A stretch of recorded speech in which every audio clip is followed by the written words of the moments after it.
Hello, everyone, and welcome to World Water Day 2024. The theme of this year's World Water Day is Water for Peace, and it's a very apt theme because water is the largest consumed resource on the planet. But unfortunately for us, it's also a limited resource. Of course, there are large quantities of water on the earth, but the amount of water that can actually be used for domestic purposes, for industrial purposes, and all of that is rather limited. So it's very important that we conserve and use water resources wisely. And the negative side effects of not doing so is that we will increase income disparity, inequality, and just make it difficult for us to function as a society. So at IIT Madras, we recently started something called a School of Sustainability. And within this school, water is a key element of what we want to teach, do research, and advise policy on. When we look at water, we look at water from a hydrological perspective. How do we ensure that cities and towns don't face floods or droughts? We look at water from a quality perspective. How do we provide good quality either for household consumption or for industrial processes? And we also look at how we can close the water cycle. How do we ensure that we recycle and reuse as much water as possible so that we improve our water security? And as part of World Water Day, we have a wonderful panel with us. We're going to discuss and debate what's happening with regards to water in India and in the world, and how we are going to collectively enhance our water security. So I have with me Ms. Rupa Satish, who is the country head for sustainable banking for IndusInd Bank. We also have Ms. Matilda Lobo, who heads CSR for IndusInd Bank. I have to my left Professor Sachin Gunte, my colleague from IIT Madras, who is a professor in the Department of Civil Engineering. We have three innovators and entrepreneurs, Mr. Kumar Tangavel, Mr. Ridesh Soni, and Dr. Kamlesh Chowdhury. And joining us online, we have Professor Srinivas Chari from ASCI, the Administrative Staff College of India. So we have a very eclectic mix of people from the banking industry, from academia, technology entrepreneurs, as well as educators. And we're going to try to collectively see if we can push the needle forward a little bit on dialogues with relation to water. So I'm going to first start by asking Rupa a question. So Rupa, there's a tagline that you have in IndusInd Bank that says, good ecology is good economics. This is something that we at academia hold close to our heart. We say if you're actually sustainable, you can do better, you can be more profitable, etc. But it's not something that everyone really seems to believe. But you guys are certainly walking the talk on trying to marry good ecological awareness with good business practices. And within the larger ambit of ecology, water is a key focus. So can you talk to us a little bit about your strategic thinking within the bank and some of the activities that you're doing to push forward this mantra of good ecology is good economics, particularly with relevance to water? Thank you, Professor. Fortunately, in IndusInd Bank, it is not merely a tagline. So we have been actually adopting this philosophy, I would say, for many years now within the bank. And if you see the bank's strategic planning, you will find elements of environmental and social consciousness embedded right from the strategic planning exercise. And then if you zoom in on the two main pillars of banking, which is, the business of banking and risk management. In both these activities, what we do is very consciously apply a lens of environment. So when we say good ecology is good business, that's what we mean. We are saying that let's look at environment and let us try and adopt business practices that sort of help in taking this agenda a little forward. For example, we have created a unit specifically, and obviously there is a clash with, the traditional focus on profitability and so on and so forth. So how do you mix the two, right? How do you marry, how does a commercially focused institution with fiduciary responsibility of managing public money profitably, how does that embed environmental consciousness into its business. So we have created a department on called sustainable banking, and one of the key pillars in that department is really looking at the opportunities that climate change provides us, and designing products and solutions for our clients that help them combat this challenge.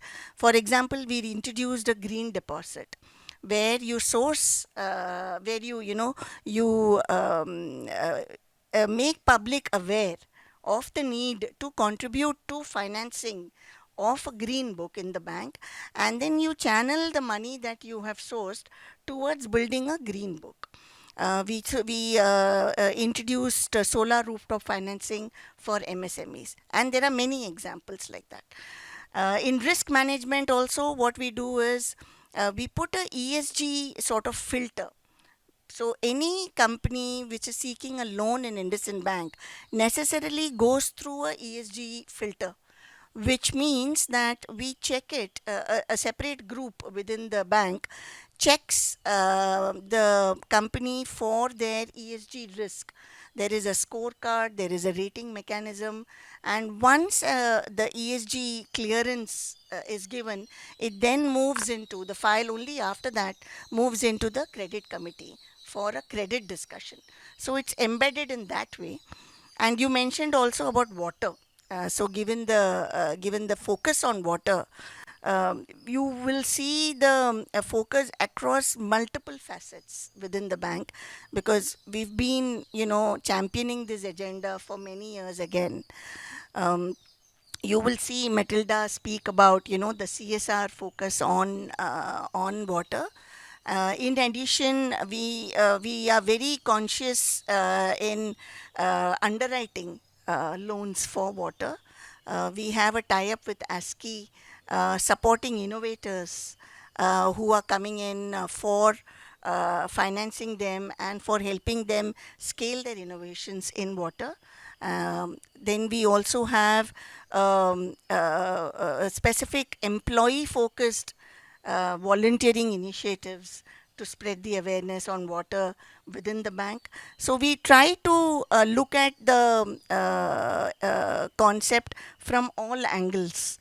Looking at and also we recently did an exercise on water scarcity, mapping, doing a heat map of our agri portfolio, and creating and checking whether are we financing, what is the vulnerability to water stress that our agri portfolio is exposed to.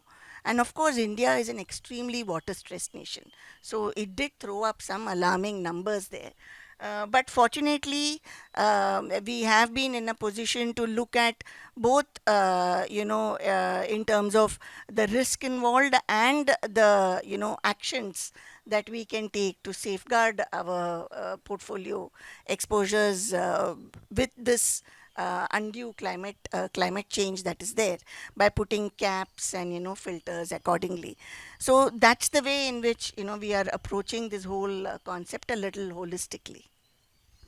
Thank you, Rupa. The big takeaway for me here is that IndusInd Bank goes beyond just the typical commercial banking activities when it comes to sustainability, but you're also looking at bringing sustainability into your core processes of appraisals, loan disbursements, etc.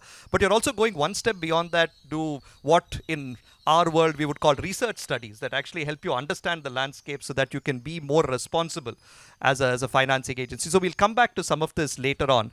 But I want to move over to Matilda.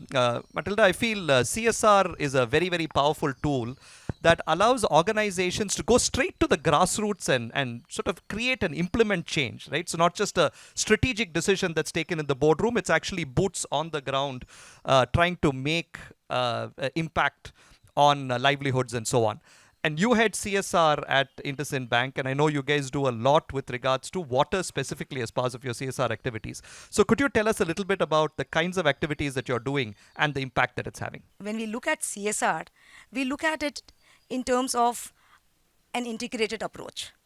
We work on water conservation initiatives. Then in terms of rejuvenating water bodies in the country. So we have done close to 21 lakes in the country that we have rejuvenated. Then we are talking about network of historical ancient wisdom. In Tamil Nadu, you have an entire network of lakes and ponds which used to democratize the distribution of water. And it's a very flood prone area. How do we resurrect those network of ponds and lakes? One thing is that it builds in the water security, but it also touches on livelihood. The other aspect is that we integrate climate resilient agricultural practices with the community. That is very important because if you have water guzzling crops, right, and no judicious use of water, the problem is not solved. So, community is at the core of it. How do we have community governance associations which are formed so that there's judicious use of water? Then, further to that, we are looking at technology and innovation, right? So, we have tied up with ASCI, which is part of the India Wash Innovation Hub. And we're working on both water and sanitation, which is very important because water contamination and the quality of water affects health and various variables in the country. So, totally to the well being. And then we're talking about how we involve the children who are the future of the country. So, we have adopted the Atal Tinkering Labs in our aspirational district program. And the children who are working on the problems which are closer to their homes, and predominantly they are related to water, agri, and soil.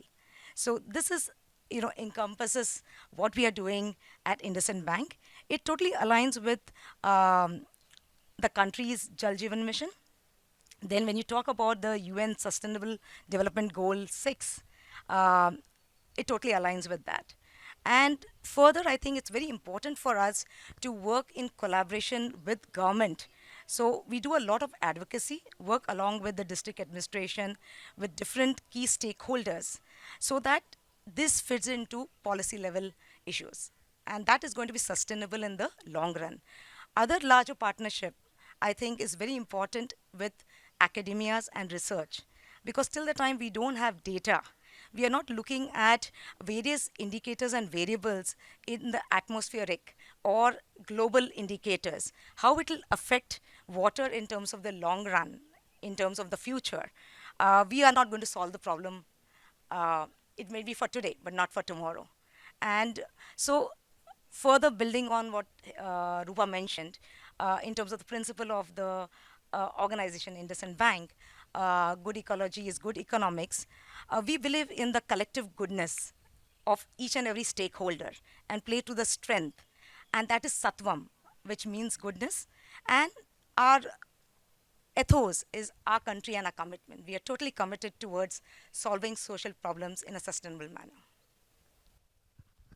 Thank you so much for that, Matilda.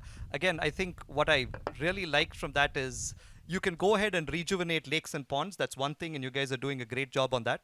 But you're doing a bunch of other things as well, holistically, looking at sustainable agriculture, looking at capacity building. And I think this is a challenge that we've often had, is we've looked at these in a siloed sort of approach rather than in a more holistic manner. So at IIT Madras, one of the things we're very proud of is we are also located in a campus that's 500 acres, heavily forested. In fact, you can see some monkeys up and behind us and so on. And we want to sort of look at this not just as a human challenge, but also as sort of a larger, ecological challenge. And you guys are certainly on your way towards doing that. So we're also joined today by Professor Chari from ASCI, the Administrative Staff College of India. Professor Chari was not able to make it here in person, but he's joining us virtually. Professor Chari is a household name in the area of water. As part of ASCI, he's not only done a lot of studies in the area of water, which have helped us advance our knowledge of exactly what's happening at the grassroots, at the block level, at the panchayat level, and so on. Also things with regards to water pricing. But most importantly, ASCI does a lot of training of officials who actually work in public positions at the panchayat level, the village level, the district level, the block level, and so on. So, Professor Chari, can you tell us a little bit about the work that you're doing, specifically with regards to the kind of training that you do, and how that has helped us improve our general awareness of how we manage our water resources? Water and sanitation are basically wicked problems, and that requires a continuous engagement of the public sector institutions. It could be municipalities or panchayats. Requires financial institutions, requires innovators, and also civil society organizations. Towards this, WASH Innovation Hub at Administrative Staff College of India is making an attempt to create a mechanism where all these stakeholders could come together. We are currently working with the national governments. We are also working with the aspirational districts through IndusInd, and we are working with municipalities and panchayats also directly. The most important thing is to create acceptance in the public sector organizations for innovative solutions. So we are organizing training programs, we are developing some pilots, we are doing road shows at the district level so that more and more collectors, more and more district administration and municipal and panchayat officials accept new ideas, innovations. Now, demonstration of these solutions are equally important, and we are using the national government funds, we are using CSR funds as a convergence mechanism to make sure that we create certain pilots, we create some demo projects, we create some experiences so that these solutions get scaled up very fast. In fact, CSR as well as government funds can become a very powerful blended finance for these ideas, these innovations to take root at the district level, particularly the aspirational districts. And we look forward to greater penetration of these projects in almost all the aspirational districts. We are working with like-minded organizations like IndusInd. We are working with Swachh Bharat. We are working with Amrut Mission, so that many of these innovations will take root in, and it will also unlock public sector funding for innovations to take forward and create impact on the ground. I just like to say that, as I mentioned earlier, it's very important to have the culture of innovations in the public sector organization. As I said, it could be national, state and local level. We organize a series of dialogues, series of conversations with like-minded organizations. We are also taking these innovative ideas to the academic as well as public policy institutions like Labasna, like ATIs and such organizations, so that the capacity of the mayors, capacity of the engineers, capacity of the civil service or organization, capacity of civil servants also aligned with the larger cause of accessing water and sanitation innovations at scale. Thank you very much. Thank you, Professor Chari. We have with us also 3 fantastic technology entrepreneurs who are sort of focusing their efforts in the water sector. And I find this really interesting. I mean, at the Indian Institute of Technology, of course, we like to think we're at the forefront of technology. And the forefront of technology today seem to be things like artificial intelligence and so on. But several of these digital techniques can also be used for far more local relevant problems, such as that of water. And we've got 3 entrepreneurs, all of whom blend high-end technology with providing services in the water sector. So I'm going to first ask Kumar Tangavel. So this iTank is the product that ensures on-time water supply, villages that is connected with the tap water supply. So I came from the very rural part of the village. We devised that iTank that ensures the water supply to the public every day at morning 6 o'clock. That is the challenge that we made it. So that relieves the stress of the women who are going for the daily wages. That gives a lot of very big impact in their livelihood. The villages don't have the water storage facility in their home. They daily rely on the tap water that comes in the tap. then they need to have very stressful moments in storing the water and going to the work. So implementing the I-tank that ensures that water is being distributed every day on time, 6 o'clock in the morning and evening 5 o'clock. This project started 3 years back, and I've been connected to ASCI to make this aware in a larger audience to the IAS officers. And this a single tweet from our Erode collector connected me with the ASCI team. Then they spotted me and they have audited me, and they found that the impactness of this iTank is a very wide scope. Currently, this iTank is being implemented in Erode district in a good scale of 100 plus tanks and touching the lives of some 20,000 women. And it is the impact that water on time and the quantity also in right amount release the stress from their day-to-day activities, and they have a good time to have a family time, and also their work time is not affected. The majority of the women who are daily wagers that been taken care of. So with the ASCII, we were able to present these technologies to the aspiring districts in the last few months. We have been traveling with ASCII, and wherever this technology of iTank is being proposed, they say this is the thing we want, because the government is spending a large amount, crores and crores of rupees of making the water coming to the tanks, but it is not efficiently managed. They solely depend on the waterman to turn the cock valve to open the water. So the waterman is not able to know where the water it is, how much water in the tank. That now being digitized with this smartphone, the public itself know what is the water available in their over tank and what time the water will come. It's an informed decision. So there is no overflow, which has been a crime when it is done. So that has been totally avoided by iTank, that automatic cutoff of water overflowing. And when there is a no overflow, they have a sufficient water stored in the tank.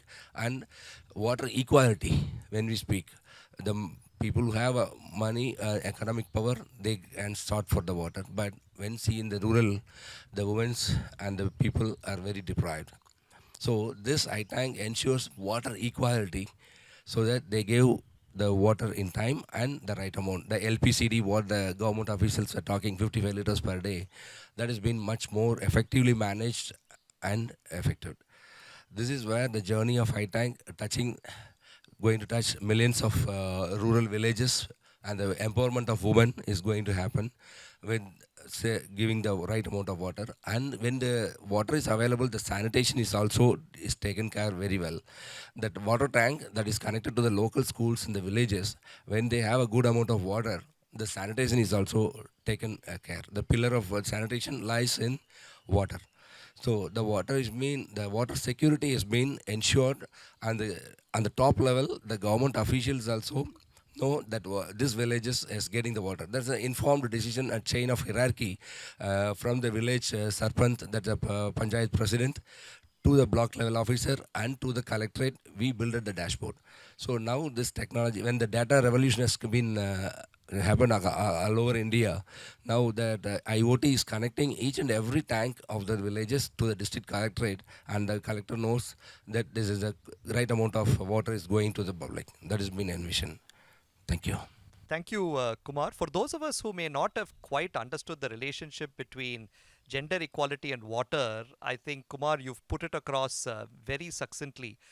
If we have erratic water supply, then typically what tends to happen is women spend a large part of their day just trying to meet their water requirements, and that leaves them with very little time to be productive.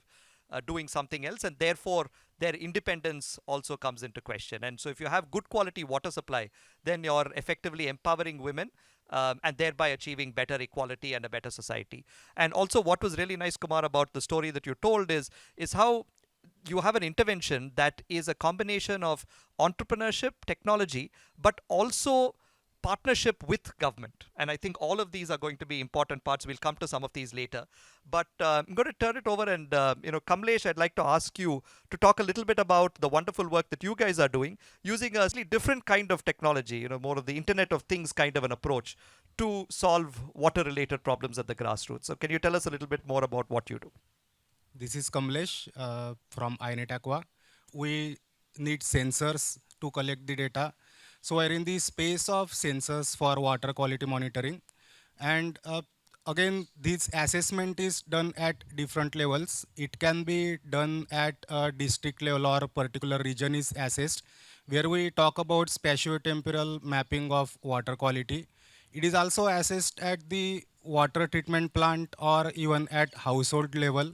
So all these require different types of solutions. It can be some kind of industrial unit which can be installed at a water treatment plant, and it helps us for 24 by 7 monitoring of water quality, whether the water which is being delivered to particular urban block or even to the village, whether water is being pumped from tube well, is it always good, or if right quantity is being delivered.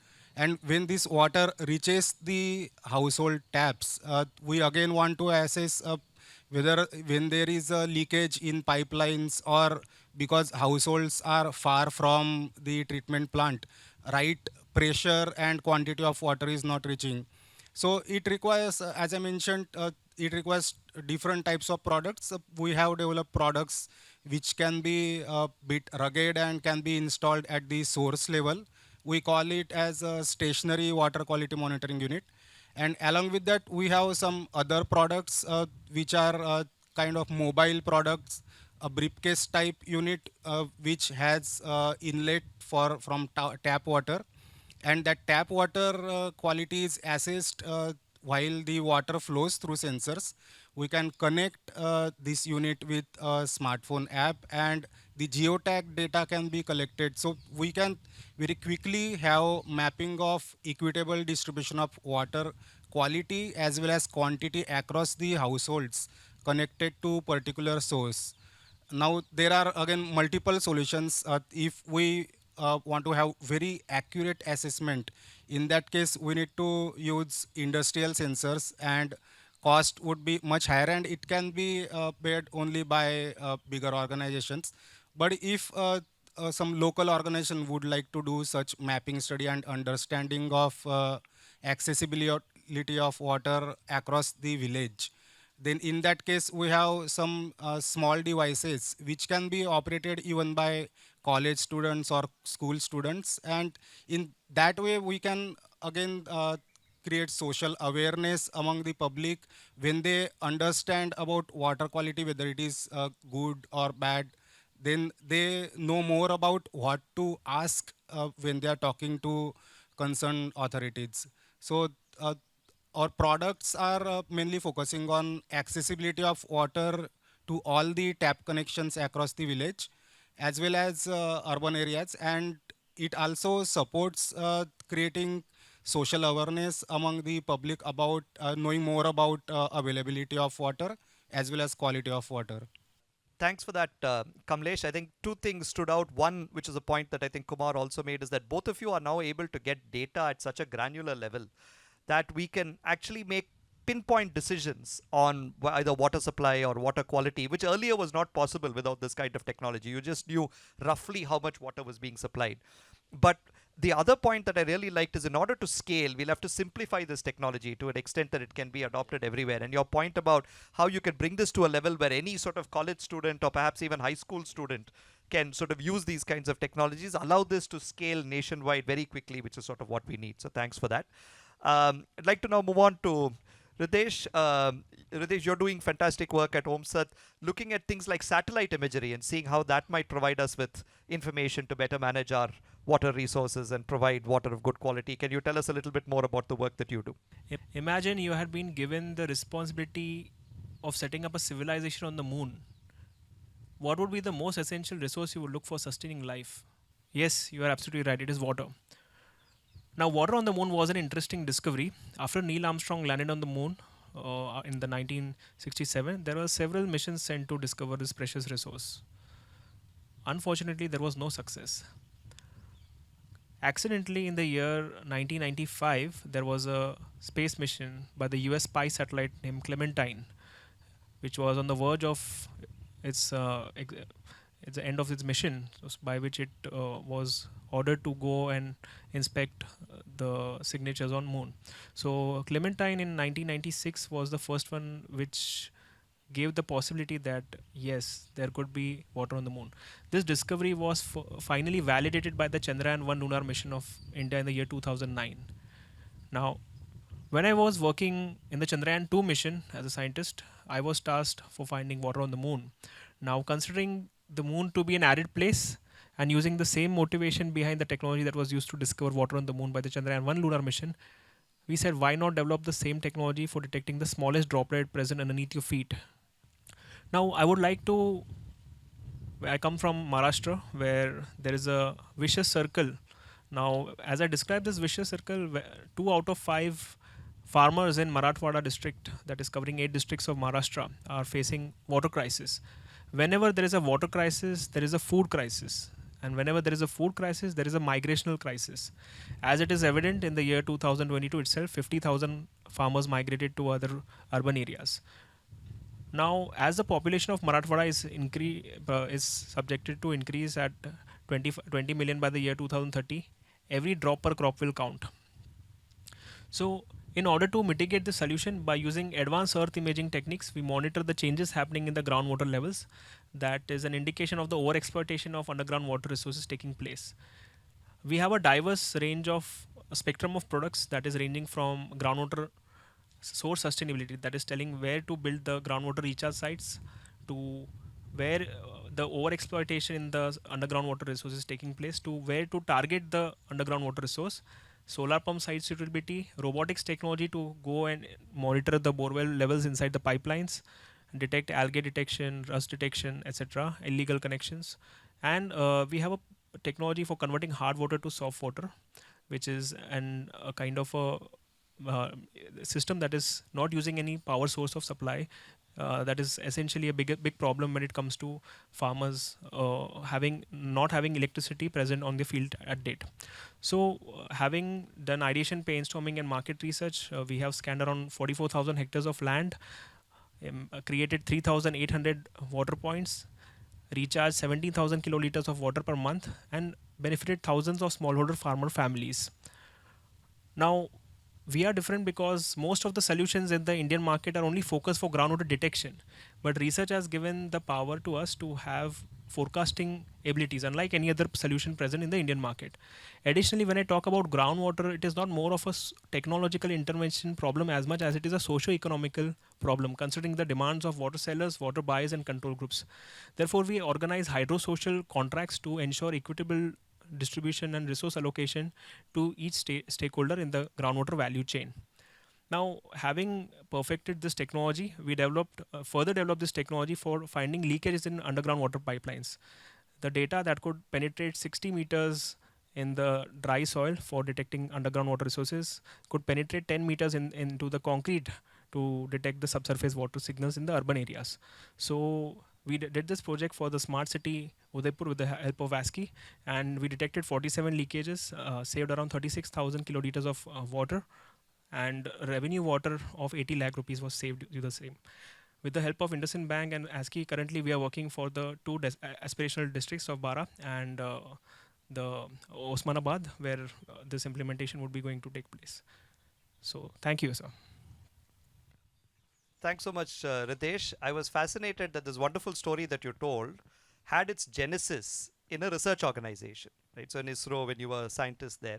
And of course, at IIT Madras, we are a research organization, and I have with me my colleague, Sachin Gunte, who is one of our top researchers in the area of atmospheric and climate sciences. So Sachin, a lot of the research that you do helps us in some way complete our understanding of the hydrological cycle. So you do work that predicts, for instance, the size of water droplets, and therefore we could possibly enhance our prediction on precipitation, etc. And what that could do is provide better data for the Rideshs, the Kamleshs, the Kumars of the world, so that they could target their interventions and innovations in a much more sort of specific and granular scale.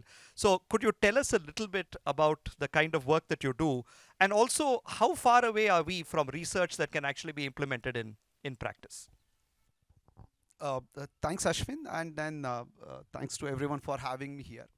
So I think I'll pick up from the word which you said, the hydrological cycle, and then I think this is for the first time I'm seeing that, where all the technocrats are sitting, and then the corporate world is setting that you are using the word hydrological cycle, and that's really great, and that sums up basically the story about that why this is important, because you are talking about the water management and quality and quantity and everything once you have it on the ground, right? You can't simply bring it from the cloud down here, right? And this is where our center, which I lead here at Atmospheric and Climate Sciences, what we do is that it is important that where this rainfall is going to fall, how much it is going to fall, how this climate change is basically going to change the precipitation pattern. Like for example, around 80 plus percentage of the annual rainfall in India, we get it from our Indian summer monsoon, which happens from June to September, right? And then if you look into over the last couple of decades, maybe you would see that the annual or the mean of the rainfall during monsoon has not changed, but then the intensity and frequency of the extreme rainfall event has changed over the last few decades. What it means is that, let's say, suppose if you receive 800 plus millimeter of rainfall during monsoon, that number is still same, but maybe and then it was equally distributed during the monsoon season. But now what happens, maybe 30% comes in June, 10 in July, another 30 in August, and remaining in September, and that pattern has been changing. Now, unless we don't understand that what and how this pattern is going to change in coming years due to the climate change and why it is happening, I think I don't really know that what probably they would do, right? And that probably really leads us to the fact, hopefully, that they would look at to us saying that, hey, what is happening? Like, can you please tell us that where it is heading to, because I need to put it into my app that, like, how much water is there in the tank, or he just need to look into this fact that how do I monitor the quality, or he just need to look into this fact that where the whole water has gone, where it is flowing, right? That's basically brings in, and then the one good thing which is happening now, the corporate, like thanks to IndusInd Bank, that they have realized the importance of this fundamental science, where it is coming from. And then what we are then going to try and then look into the future, that how the pattern of this precipitation is going to change over the period of time. For example, let's say if you take rice, potato, and coffee, right? If you simply go and look into this fact that how much water is required to produce 1 kg of rice, 1 kg of potato, 1 kg of coffee, there is an order of magnitude difference in that. And what we then want to do is that if you look into this agricultural aspect, that where you are now currently harvesting potato, probably would not be able to do that in coming future, right? Because maybe the water scarcity would be there, or the precipitation pattern is going to change with that.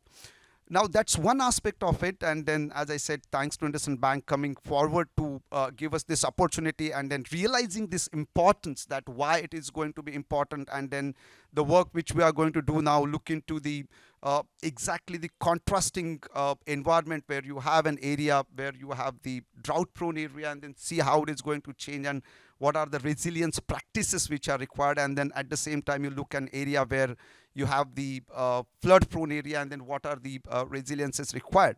Now that's one aspect of it. That's the reason this hydrological cycle, how the precipitation pattern is going to change, how the cloud formation is going to change, is going to important.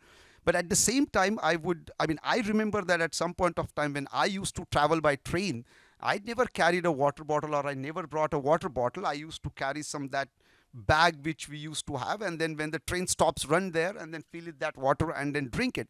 I probably do not recall that I was was sick because of it, right? And then gone are those days.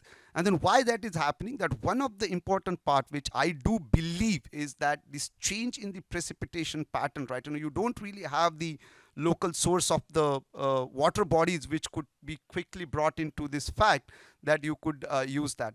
So maybe we have a long not really a long way, I would say, but then the most important is that now, since everybody is coming together, I do believe that we are on the right track, that at some point of time, if not my daughter, maybe my grandchildren would be able to drink the water the way we used to do when the train stops on the station. Thanks, Sachin. Again, well, I hope it'll happen far sooner than that. I'm not sure we have that much time to go till your grandchildren's generation before we solve the water problem. But we'll be optimistic. One of the things, again, that you said at the end was you alluded to this notion of partnerships.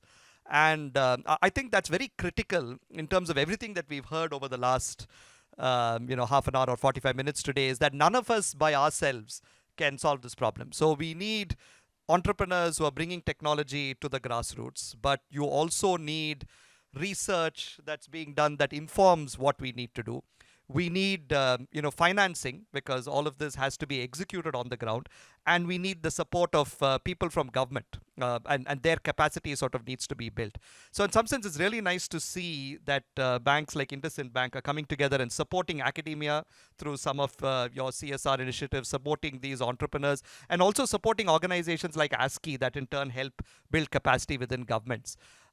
So in the spirit of, and by the way, these partnerships no longer can only be national, because if you look at the water ecosystem, these are international. Several of our water bodies and rivers cross geopolitical boundaries. What happens in terms of emissions in one geography will lead to precipitations, whether it's hurricanes or typhoons or droughts in another geography. So I think these partnerships also have to be expanded internationally.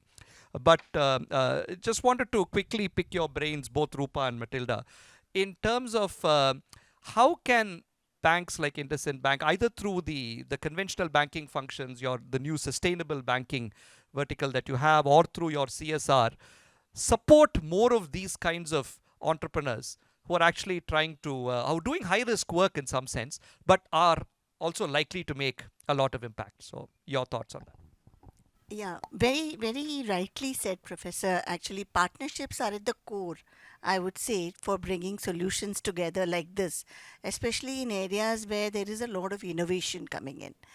Now, when it comes to mixing innovation and providing finance, without finance, you can't scale, however good the solution we see on the ground. But unfortunately, financing is in India, it's a credit-starved MSME sector, right? The entire sector around here, they find it, banks seek a collateral for financing, small organizations, and most of them are first-generation entrepreneurs who don't have ancestral properties to provide as collaterals for banks, and so the problem persists. So one of the ways in which we have tried to overcome this challenge is really through appropriate partnerships. Partners who can take layered levels of risk in financing requirement. So say when an organization is in its initial discovery stage, when you have to fund, for example, research, when you have to fund innovation, it is most suited for grant sort of financing.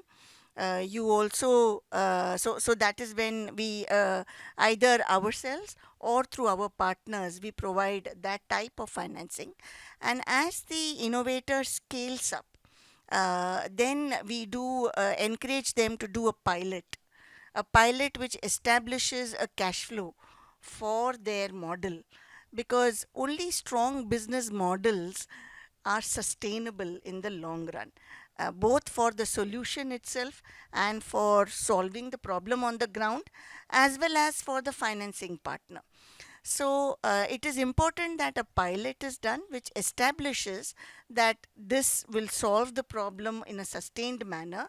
It will also provide the right cash flow to that company to sustain itself and its operation and to pay back its debt. Once the pilot is successful, so piloting requires a different type of capital. Again, commercial banks are not best suited. So multilateral agencies then come in. We partner with several of them who come in and who help in the pilot this thing. The understanding is that these are catalytic capital. So which means that once the pilot is established, they are then able to catalyze commercial capital to come in to then build for scale. So once the innovator establishes that a strong cash flow based business model which is profitable and sustainable is there on the ground, then you can attract bank financing. Typically, before bank financing, you get NBFCs come in who have a slightly higher risk taking ability, and then as the maturity sets in into that organization, the bank finance comes in. So we feel that our role is really to step back and look at the whole scenario, and not just say that you become ready and I will come in at the last stage, but to really, be there with the innovators, right? So that is what partnerships, that's how we look at partnerships. For example, our partnership with IIT Madras, our partnership with ASCI, our partnership with philanthropic agencies, our partnership with multilateral agencies, with NBFCs, and then the bank finance which comes in. So that sort of, builds in the whole ecosystem which is available with the problem solution at the center of it. That's the approach. Thank you so much. Matilda, any thoughts you'd like to add? Yeah, Rupa is already covered. Purely, we are looking at CSR to be catalytic funding, right? And how does it get into more of a system model where you engage with multiple stakeholders? Partnerships are also critical to build trust and cooperation, right? And with trust and cooperation, you then are able to create a equitable model, which is very important for peace and harmony also in the society, because if there's no equitable distribution of water, that will result in unrest. We have seen that also in the past and even today, where there are disruptions amongst society. So looking at CSR more in terms of a catalytic funding, that's where we look at partnership with research organization, academia, because that gives you a multiplier impact and gives you a better social ROI, right? And the impact is then at scale. So how do we come in from CSR, supporting capacity building of administration, of academias, of innovators? That's how we look at it from CSR, which directly will impact the society at large. Yeah, thank you. So thanks to both of you for laying out a little bit of a landscape of different kinds of interventions that are required. So it's not just a simple question of I've got an idea, can you fund it? There are different sort of layers of interventions, capacity building is required, all of that. So I think that's very useful to sort of understand.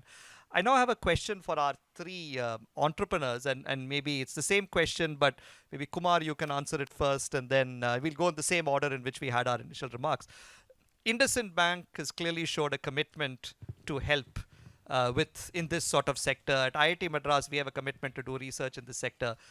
What is, if you had to pick one challenge that you're facing that somehow we could all collectively partner and remove, what would that one challenge be? So just one challenge from each of you.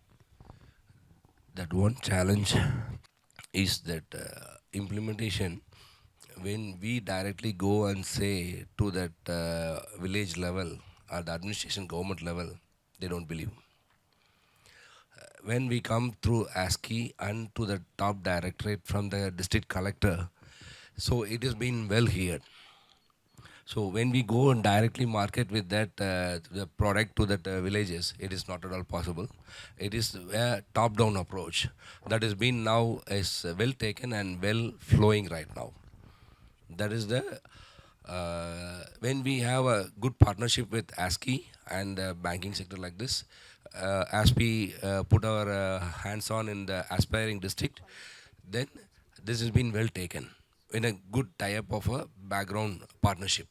Mr. Kumar has mentioned rightly, not only acceptance of the solution at even at official levels, but acceptance of solution at the ground level is also important. So in that case, when we connect through local NGOs or the connections which are coming from IndusInd and ASCI, then in that case, when local panchayat and local authorities inform the people at ground level that these are the solutions which are going to help us in solving the local water issues and water problems they are facing, then those are well accepted. So of course, social awareness and connecting with right people is a challenge.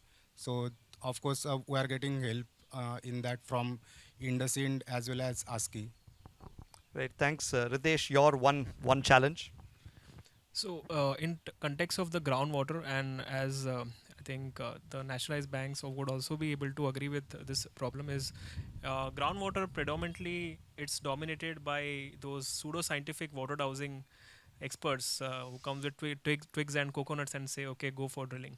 But and I think every farmer is like well aware of the water harvesting that it should be done, but who does it?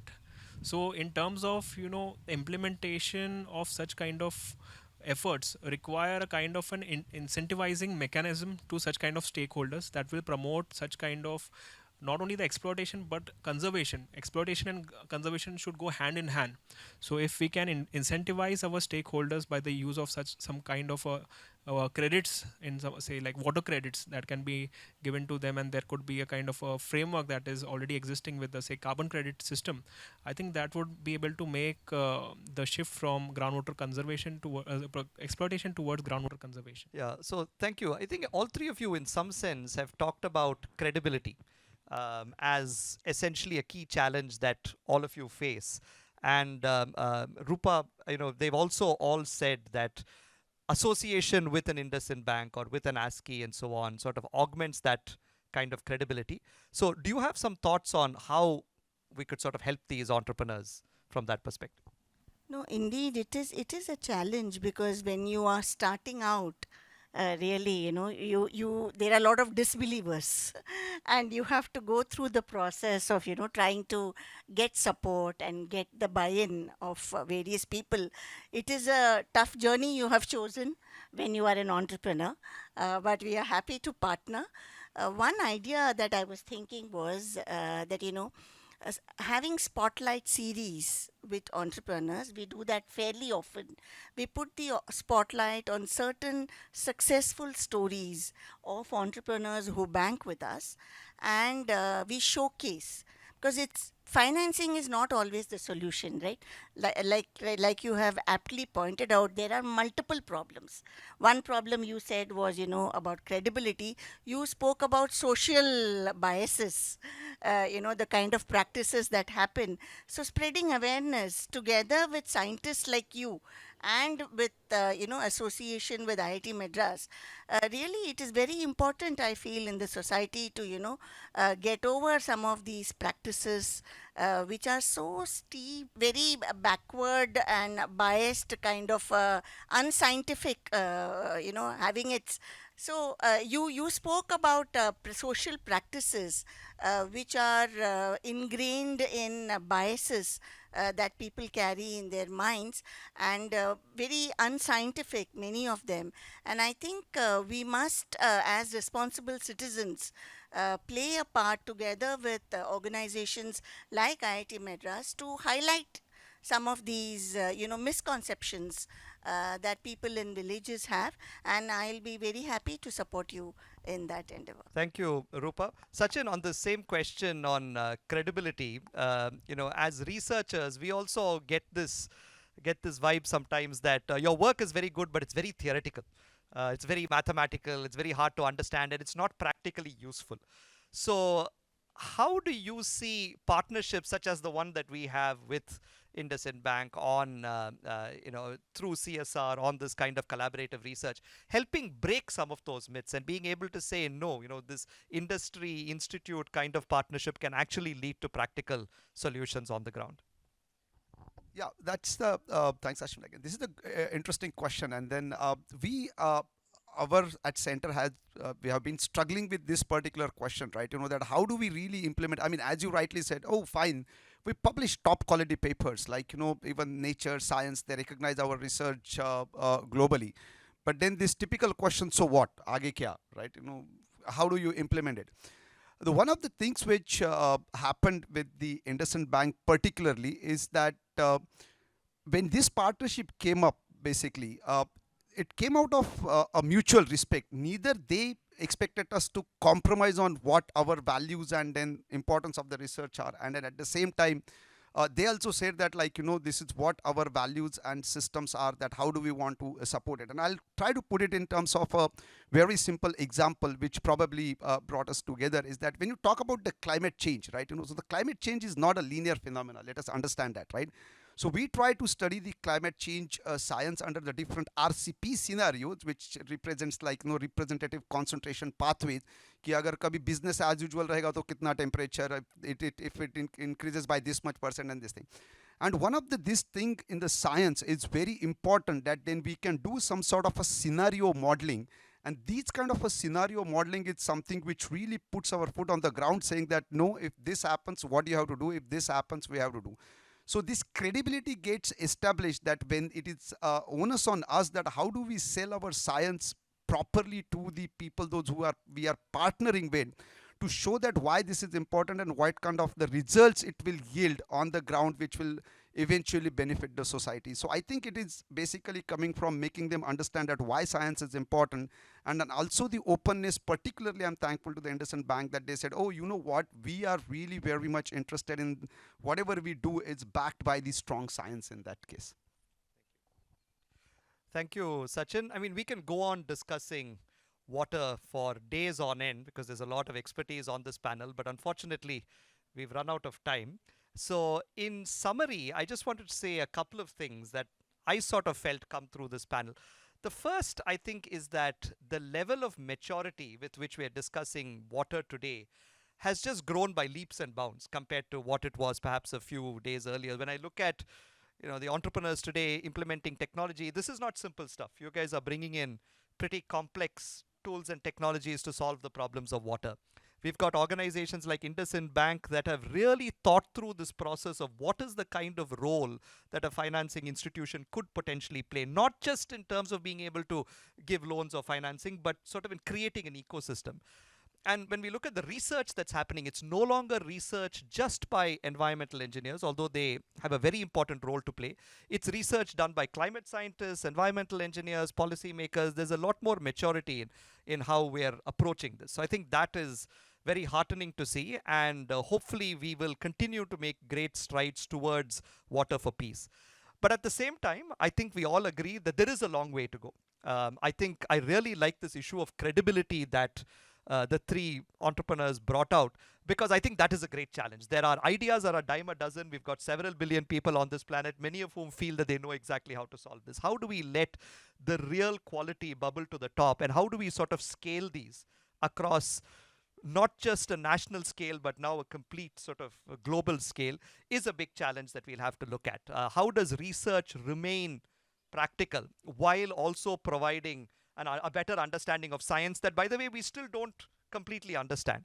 How can organizations play a role both in terms of their strategic thinking, but also through initiatives like CSR to help push us all forward? I think there are a lot of unanswered questions, but I think we are on the right track. We're making progress. And hopefully by the time we get to World Water Day 2025, we would be much further down the path based on the progress that we're seeing today. So I'd like to thank all of you for taking your time and your excellent, thoughtful, thought-provoking remarks. And I'd like to wish everyone a very happy World Water Day 2024. Thank you.